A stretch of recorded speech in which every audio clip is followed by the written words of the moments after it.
Mes sœurs ont reçu 35 millions d'euros, j'ai eu la vieille mallette de papa, un numéro de téléphone à l'intérieur a tout changé lorsque ma mère m'a regardé droit dans les yeux lors de la lecture de son testament et a dit, tu ne vaux rien, tout comme ton père, j'ai cru que c'était le pire moment de ma vie. J'avais tort. Le pire moment est arrivé 3 jours plus tard, quand j'ai découvert que mon père valait bien plus que ma mère ne l'avait jamais imaginé, et qu'il l'avait laissé détruire sa réputation pour protéger sa fierté. Je m'appelle Dalton Reeves. J'ai 42 ans et je restaure des meubles dans un atelier du Queens qui paie à peine le loyer.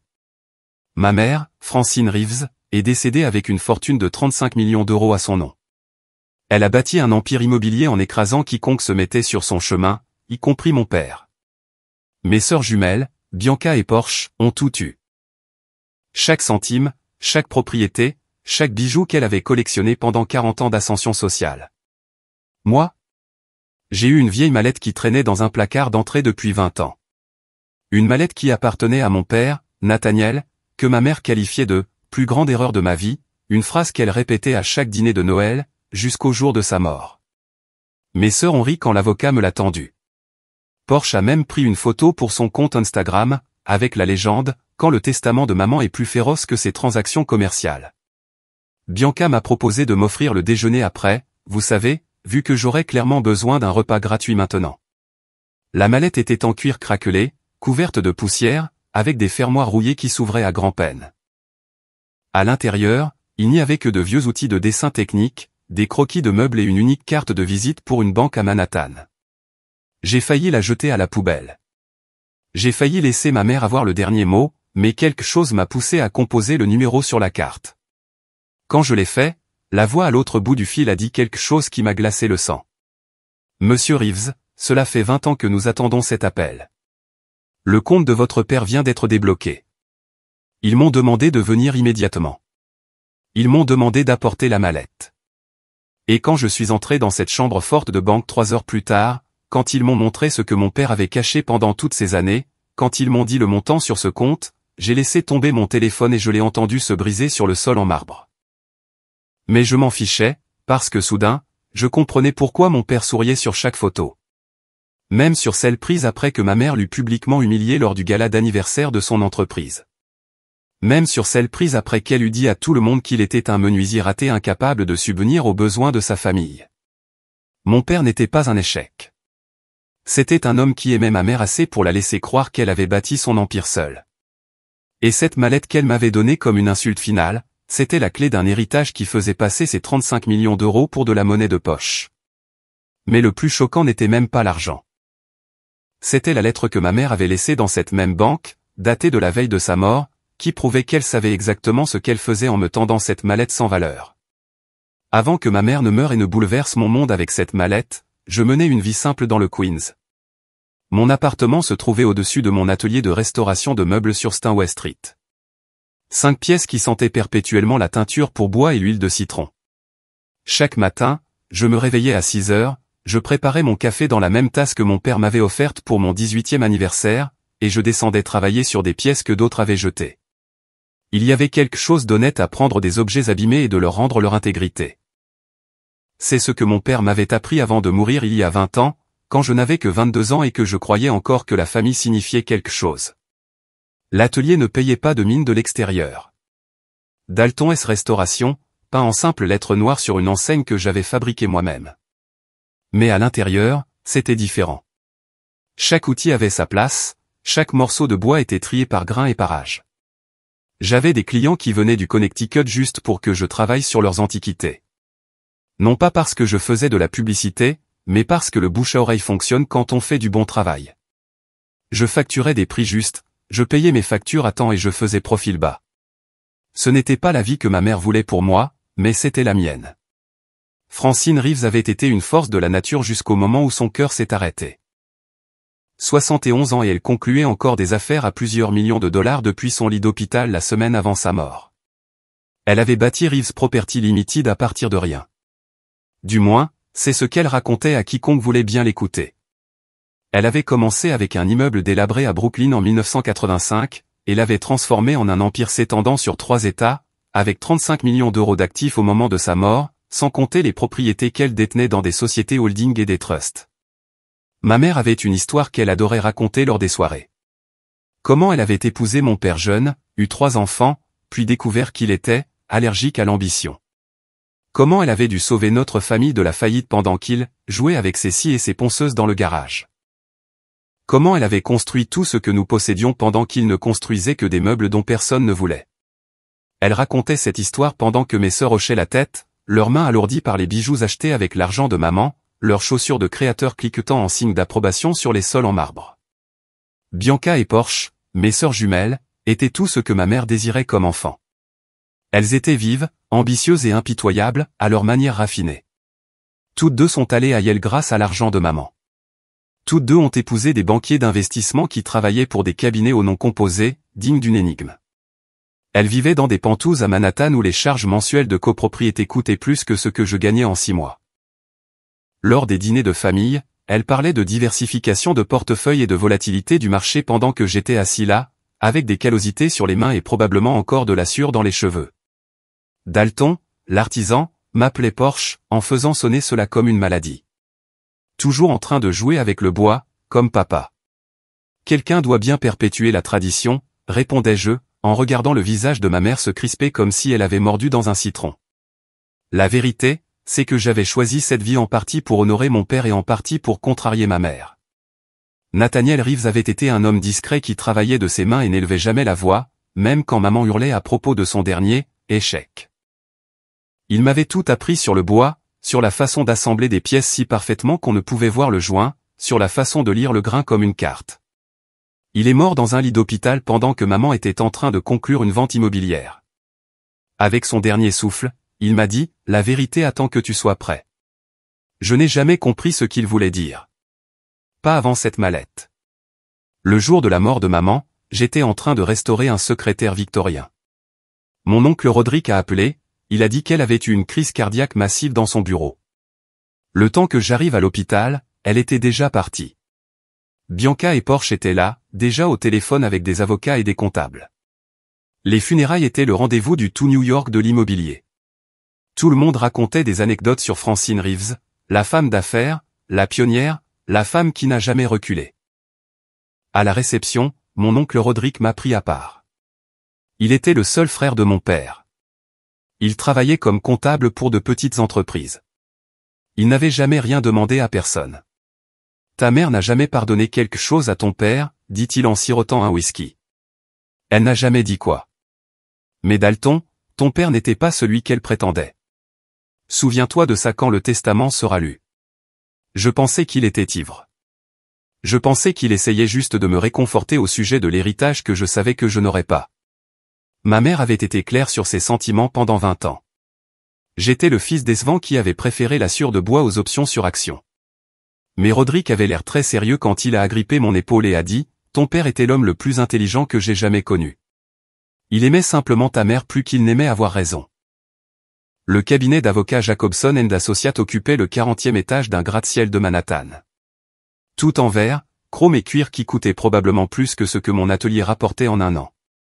Je suis arrivé 15 minutes en avance pour la lecture du testament, portant la vieille montre de mon père et mon seul costume correct. Mes sœurs étaient déjà là, assises dans la salle de conférence telles des reines tenant leur cours, leurs maris les flanquant comme des gardes du corps en Armani. « Dalton, tu es venu, dit Bianca, comme si ma présence était surprenante. Nous discutions justement de ce qu'il fallait faire des propriétés de maman dans le Connecticut. Bradley connaît un promoteur qui pourrait tripler leur valeur. Porsche n'a même pas levé les yeux de son téléphone. Le domaine de Westchester à lui seul vaut 11 millions d'euros. Tu imagines, 11 millions qui dorment là?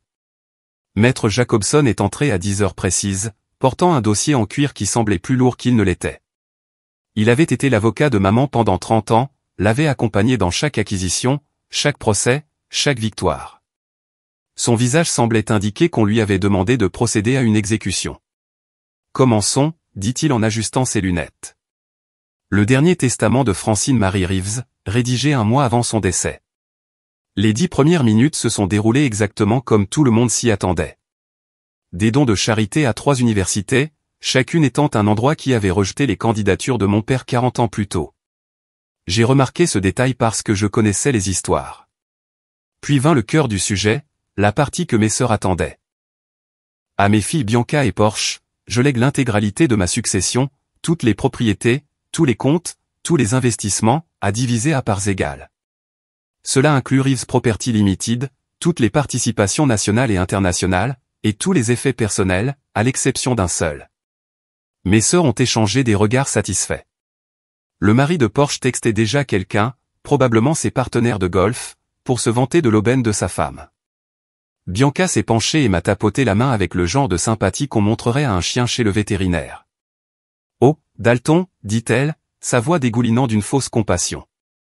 On s'assurera que tu ailles bien. Peut-être qu'on pourra t'engager pour restaurer quelques meubles pour nos maisons.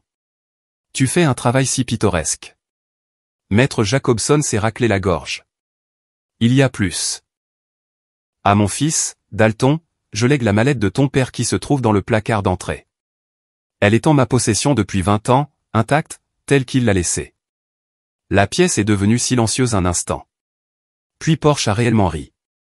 Un son bref et sec, comme du verre qui se brise. Une mallette. Elle lui a laissé la vieille mallette de papa. Elle s'est tournée vers son mari. 20 ans dans ce placard, et maman l'a gardé juste pour marquer un point. Du grand Francine. Maître Jacobson a continué à lire, sa voix devenant plus basse.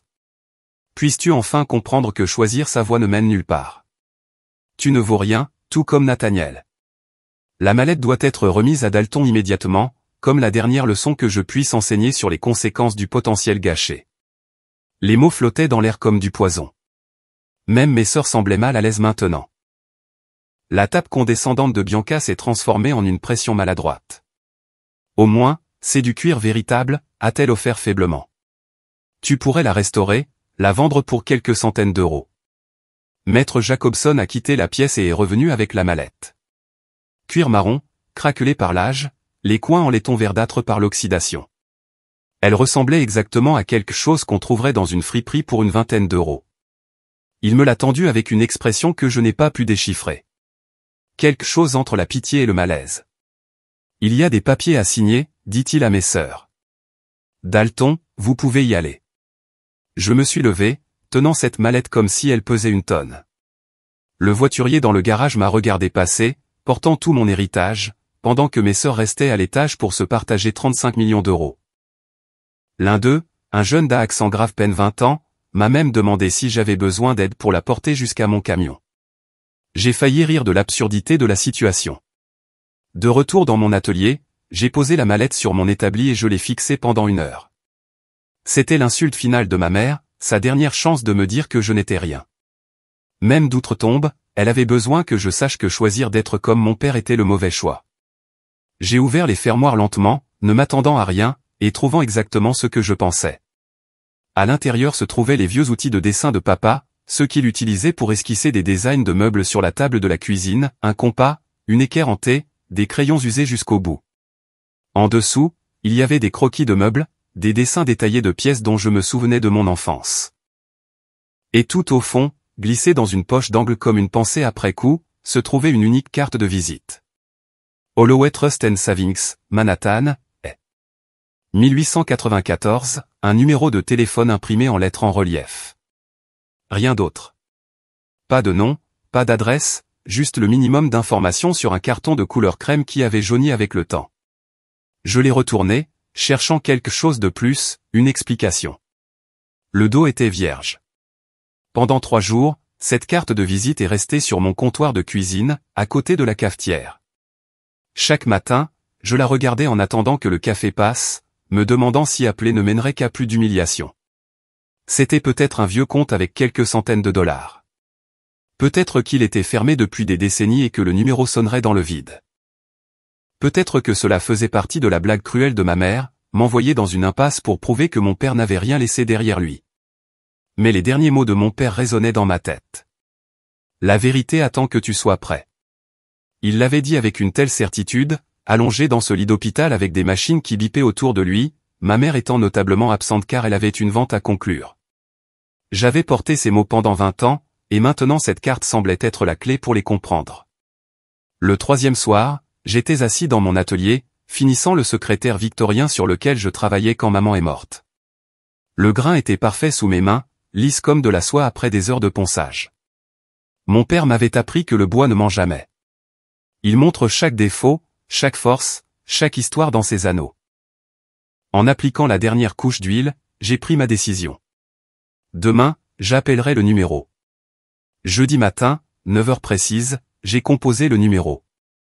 Le téléphone a sonné 2 fois avant qu'une femme ne réponde, sa voix nette et professionnelle. Holloway Trust, fondé en 1894. Comment puis-je vous aider? Bonjour, j'ai trouvé cette carte dans les affaires de mon père. Il s'appelait Nathaniel Reeves. Le silence a duré si longtemps que j'ai cru que l'appel avait été coupé. Puis elle a reparlé, son ton complètement différent. Veuillez patienter. De la musique classique a joué pendant peut-être 30 secondes avant qu'une autre voix ne se fasse entendre. Masculine, plus âgée, avec le genre de formalité qui appartenait à une autre époque. Est-ce que je parle à Dalton Nathaniel Reeves? Oui. Fils de Nathaniel James Reeves, né le 15 avril 1960. C'est exact. Monsieur Reeves, mon nom est Charles Aldrich. Je suis le président de Holloway Trust. Cela fait 20 ans que nous attendons cet appel. Le trust de votre père a des instructions très spécifiques. Vous devez venir à notre bureau de Manhattan immédiatement. Apportez la mallette et vos pièces d'identité. Pouvez-vous être ici pour midi? Ma main tremblait en notant l'adresse. Pouvez-vous me dire de quoi il s'agit? Pas par téléphone, monsieur Reeves. Votre père a été très précis sur les protocoles. Midi aujourd'hui si possible. Cette affaire a assez attendu. J'ai fermé l'atelier, pris une douche, remis mon beau costume et pris le train pour Manhattan. La mallette semblait plus lourde qu'avant. Ou peut-être était-ce juste le poids de ne pas savoir dans quoi je m'embarquais. L'immeuble de la banque était l'incarnation de la vieille fortune, granit et laiton, des uniformes de portier qui semblaient avoir été portés depuis les années 50. Le hall avait le genre de marbre qu'on n'extrait plus, le genre de lambris qui prenait des mois à installer pour des maîtres artisans. Le liftier, un véritable liftier en 2025, m'a emmené au 7e étage sans que je dise un mot. Il savait où j'allais. Le couloir était silencieux, à l'exception de mes pas, menant à une porte marquée simplement « Banque privée ». Monsieur Aldrich m'a accueilli lui-même, un homme dans la soixantaine avancé avec des cheveux argentés et des mains qui n'avaient jamais tenu un outil plus lourd qu'un stylo plume. Sa poignée de main était ferme, cependant, et ses yeux étaient vifs alors qu'il étudiait mon visage. « Vous lui ressemblez, dit-il. Les mêmes yeux, la même mâchoire. Veuillez me suivre. » Il m'a conduit à travers un labyrinthe de bureaux jusqu'à une pièce qui ressemblait plus à une bibliothèque juridique qu'à une banque. 3 autres personnes attendaient, 2 hommes plus jeunes en costume et une femme avec un bloc de sténo.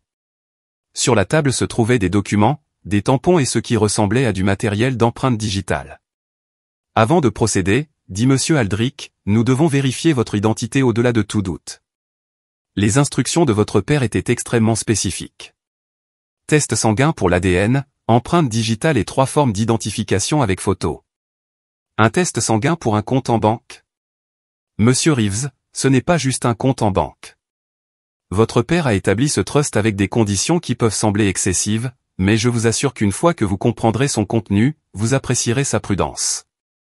L'heure suivante fut surréaliste. Une infirmière est apparue pour prélever du sang. Mes empreintes digitales ont été prises numériquement et à l'encre. 3 notaires différents ont vérifié mon identité et ont été témoins de mes signatures. Monsieur Aldrich a personnellement supervisé chaque étape, vérifiant et revérifiant chaque document. Votre père, dit-il pendant que nous attendions la vérification finale, était l'un des hommes les plus intelligents que j'ai jamais rencontrés. Il est venu nous voir il y a 20 ans avec une requête très inhabituelle. Il voulait créer un trust qui ne pourrait être accessible que par vous, seulement après le décès de votre mère, et seulement si vous veniez vous-même avec cette mallette. Mais pourquoi? Qu'est-ce qui pouvait être si important? Monsieur Aldrich se leva alors qu'un des jeunes hommes hochait la tête. Confirmation. Toutes les exigences ont été satisfaites. Maintenant, monsieur Reeves, laissez-moi vous montrer ce que votre père a laissé derrière lui. Veuillez apporter la mallette. Vous comprendrez pourquoi dans un moment. M. Aldrich m'a conduit à un ascenseur que je n'avais pas remarqué auparavant, caché derrière un panneau dans le mur boisé. Il a inséré une clé et a appuyé sur B3. Nous sommes descendus en silence, mon cœur battant si fort que j'étais sûr qu'il pouvait l'entendre. La poignée de la mallette était moite de la sueur de ma paume. Le niveau de la chambre forte ne ressemblait en rien aux banques de films. Pas de porte en acier dramatique ou de roue qui tourne, juste un couloir calme avec des pièces numérotées, et le genre de silence épais qui vient du fait d'être profondément sous terre. Monsieur Aldrich s'est arrêté à la porte 17, a entré un code, puis m'a demandé de placer ma main sur un scanner. La serrure s'est ouverte avec un bruit de finalité. À l'intérieur se trouvait une table de conférence, des murs de coffre-fort et plusieurs classeurs qui semblaient plus vieux que moi. M. Aldrich m'a fait signe de m'asseoir, puis a sorti un portefeuille en cuir d'un des classeurs. Monsieur Reeves, commença-t-il, ses mains tremblant légèrement en ouvrant le portefeuille. Votre père n'était pas seulement un fabricant de meubles. Il détenait 17 brevets pour des conceptions de meubles qui ont révolutionné l'industrie hôtelière. Le système de cadre de l'immodulaire utilisé dans tous les Hilton du monde entier, c'est le sien. La table de conférence empilable qui est devenue la norme dans les bureaux à travers l'Amérique, son design. Le système d'étagères résistant aux tremblements de terre, obligatoire dans les hôtels californiens. Votre père l'a créé. Il a poussé un document sur la table. Des numéros de brevets, des dates d'enregistrement, et en bas, un décompte courant des redevances. Mes yeux n'ont pas pu traiter le nombre au début. Trop de chiffres. Le trust détient actuellement 320 millions d'euros. Le téléphone que je tenais pour enregistrer la conversation a glissé de mes doigts engourdis. Il a heurté le sol en marbre avec un craquement qui a résonné dans le silence. L'écran s'est fissuré en toile d'araignée, mais je n'ai pas bougé pour le ramasser. C'est impossible, ai-je murmuré. Mon père est mort sans le sou. Ma mère a dit qu'il n'avait laissé que des dettes. Votre père n'a jamais été fauché, monsieur Reeves. C'était un génie silencieux qui a choisi de rester invisible. Mais ce n'est pas tout. Monsieur Aldrich a sorti un autre document. Connaissez-vous Reeves Property Limited?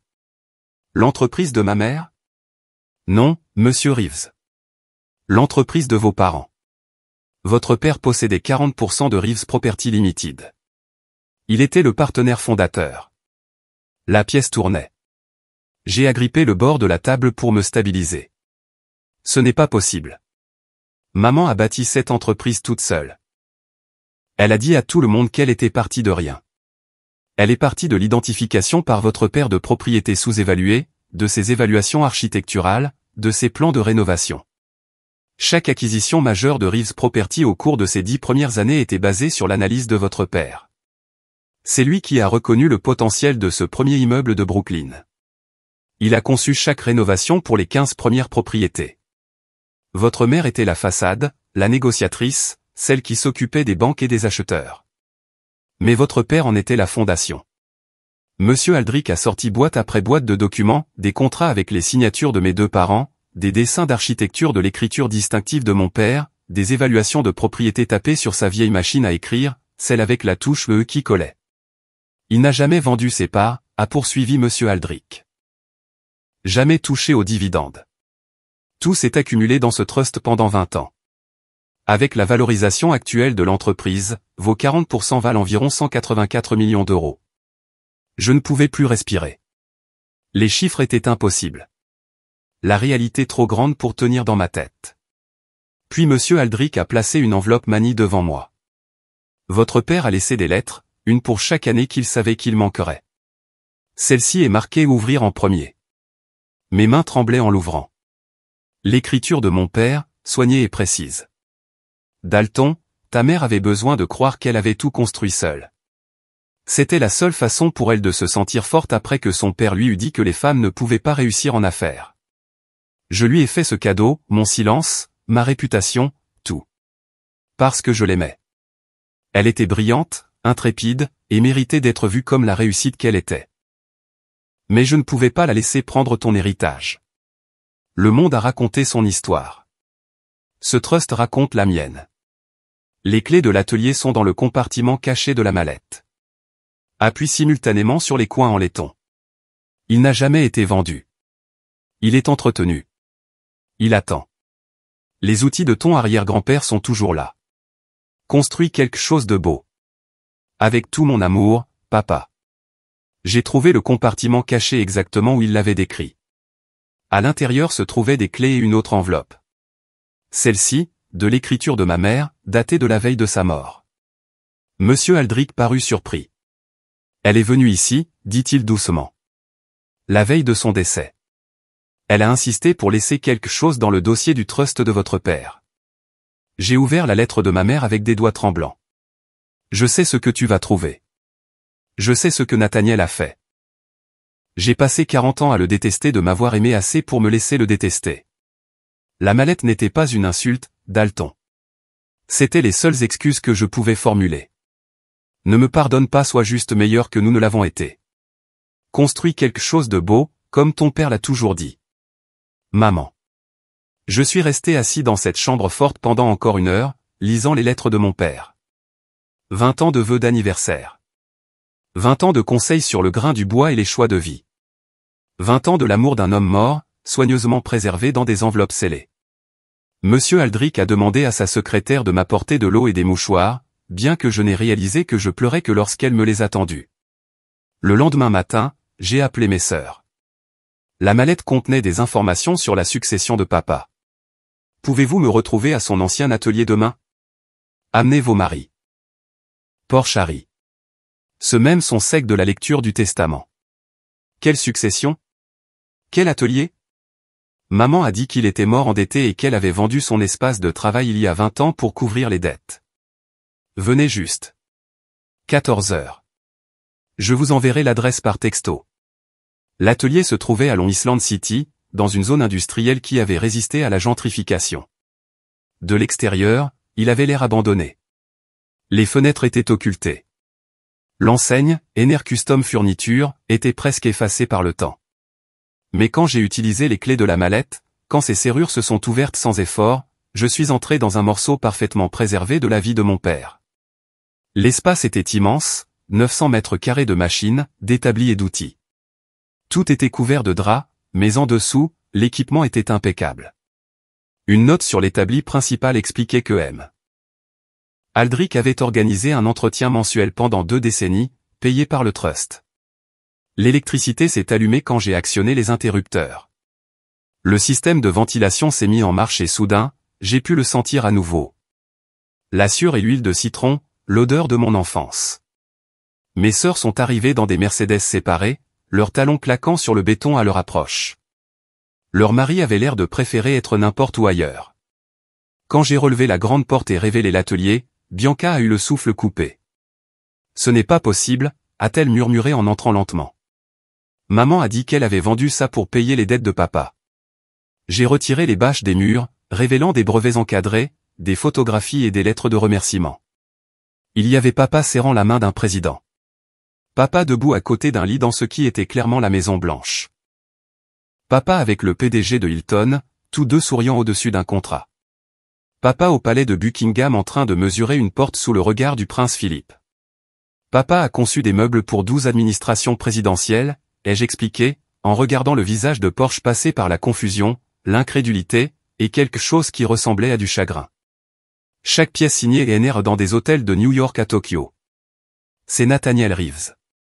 Il détenait 17 brevets qui ont changé l'industrie du meuble. Maman le savait. Elle le savait depuis le début. Bianca pleurait maintenant, son mascara coulant en traînées noires. Pourquoi ne s'est-il pas défendu quand maman l'a humilié à l'anniversaire de son entreprise? Quand elle a dit à tout le monde qu'il était un raté, pourquoi n'a-t-il rien dit? Parce qu'il l'aimait plus qu'il n'aimait avoir raison. Je les ai conduites dans un coin de l'atelier où 3 chaises étaient assises, couvertes de drap blanc. En dessous se trouvaient 3 pièces identiques, de la taille d'un enfant, faites en merisier avec des joints d'une perfection impossible. Chacune avait une plaque en laiton avec nos noms et dates de naissance. Il les a faites quand vous êtes nés, ai-je dit à mes sœurs. Maman lui a dit de les jeter parce qu'elles ne correspondaient pas à son esthétique. Il les a gardées ici. Porsche a pris sa chaise comme si elle était faite de verre filé. Pour la première fois depuis que nous étions enfants, je l'ai vu sans son armure de sarcasme et de supériorité. C'est magnifique, a-t-elle murmuré. C'est si beau. Nous sommes restés assis dans cet atelier pendant des heures. Je leur ai parlé du trust, des brevets, des 40% de papa dans l'entreprise de maman. Je leur ai montré ses lettres, ses dessins, la preuve d'une vie vécue dans une ombre délibérée. Leurs maris ont essayé de poser des questions sur l'argent, sur les valorisations, mais mes sœurs les ont fait taire. Il ne s'agissait plus d'argent. 6 mois plus tard, l'atelier a été transformé en la Fondation Nathaniel Reeves pour l'éducation artisanale. Nous offrons une formation gratuite à quiconque veut apprendre un métier. Mes sœurs viennent chaque semaine, assises sur ces chaises que papa a fabriquées, apprenant à travailler de leurs mains pour la première fois de leur vie. Bianca a découvert qu'elle avait un talent pour la sculpture. Porsche a appris à utiliser le tour à bois et n'a pas consulté son téléphone une seule fois pendant les cours. Je conserve la mallette dans une vitrine à l'entrée avec une petite plaque. Parfois, le plus petit héritage a la plus grande valeur. En mémoire de Nathaniel et Francine Reeves, partenaires en toutes choses, même dans l'incompréhension. Les cendres de mes parents reposent ensemble sur le manteau de la cheminée dans mon bureau, leurs photos à côté. Maman, féroce et fière. Papa, calme et souriant. Ils avaient tous les deux raison, à leur manière. Maman m'a appris à me battre. Papa m'a appris quand ne pas le faire. 40 ans de colère, 20 ans d'attente, et une vieille mallette. C'est ce qu'il a fallu pour que notre famille apprenne que l'amour n'est pas toujours doux. Parfois, il est silencieux, parfois il est patient, et parfois, il ressemble exactement à un sacrifice. Si cette histoire vous a touché, veuillez prendre un moment pour aimer cette vidéo et la partager avec quelqu'un qui a besoin de l'entendre. Laissez un commentaire ci-dessous sur une fois où le sacrifice silencieux de quelqu'un a fait toute la différence dans votre vie. Et n'oubliez pas de vous abonner à notre chaîne pour plus d'histoires puissantes qui nous rappellent ce qui compte vraiment. Merci de votre écoute.